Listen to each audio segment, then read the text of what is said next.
first thing we're gonna do is find the stance.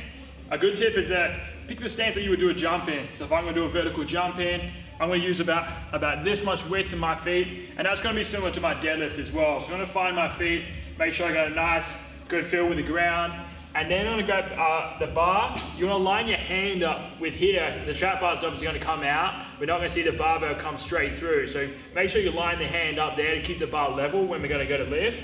And then from here, what I wanna do first is take my deep breath. I'm gonna breathe in, I'm gonna hold that breath.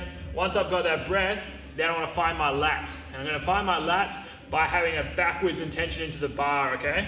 So I'm gonna find the breath, get my lats, and then pull myself in, and then push away the floor.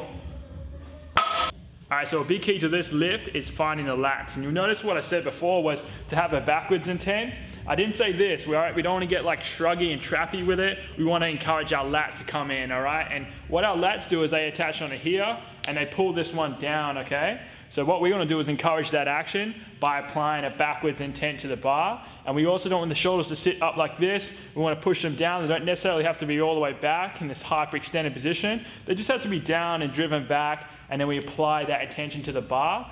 And as we're pulling back, that's when I'm going to try and push up against the floor or down against the floor with the legs to get that bar up.